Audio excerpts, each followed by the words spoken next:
I'll start with this poem. I wrote this poem when the bombs were dropping on Gaza, and I was the media spokesperson for the coalition, doing a lot of the organizing. And we had stayed up to about 6 o'clock in the morning, perfecting every soundbite. And by the end, if you're Palestinian, you know most Palestinians get tired and start pronouncing our P's as B's. So we become Palestinians by the end of the day. So I was practicing my P's all night. And the next morning, one of the journalists asked me, "Don't you think it would all be fine if you just stopped teaching your children to hate?" I did not insult the person. I was very polite. But I wrote this poem as a response to these types of questions we Palestinians always get. Today, my body was a TV'd massacre.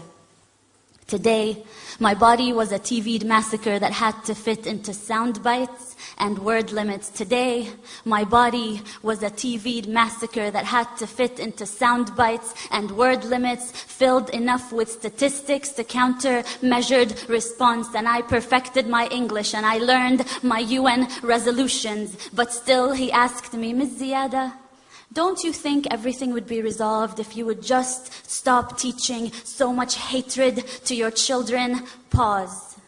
I look inside of me for strength to be patient, but patience is not at the tip of my tongue as the bombs drop over Gaza. Patience has just escaped me. Paused. Smile. We teach life, sir. Rafeef, remember to smile. Pause. We teach life, sir. We Palestinians teach life after they have occupied the last sky. We teach life after they have built their settlements and apartheid walls. After the last skies, we teach life, sir.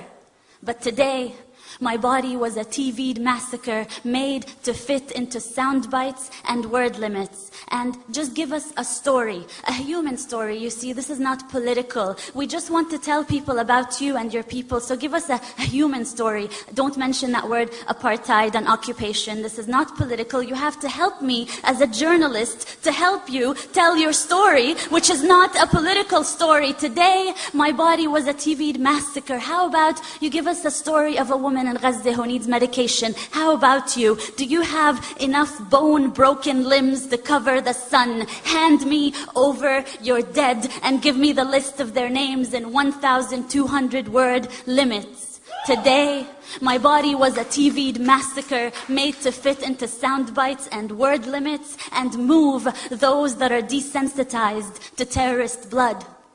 But they felt sorry. They felt sorry for the cattle over Gaza. So I give them UN resolutions and statistics, and we condemn and we deplore and we reject. And these are not two equal sides, occupier and occupied, and 100 dead, 200 dead, and 1,000 dead. And between that war crime and massacre, I vent out words and smile, not exotic. Smile, not terrorist. And I recount, 100 dead, 200 dead, 1,000 dead. Is anyone out there? Will anyone listen? I wish I could wail over their bodies. I wish I could just run barefoot in every refugee camp and hold every child, cover their ears so they wouldn't have to hear the sound of bombing for the rest of their life the way I do. Today, my body was a TV'd massacre, and let me just tell you, there is nothing your UN resolutions have ever done about this. And no soundbite I come up with, no matter how good my English gets, no soundbite will bring them back to life. No soundbite will fix this. We teach life, sir. We teach life, sir. We Palestinians wake up every morning to teach the rest of the world life, sir.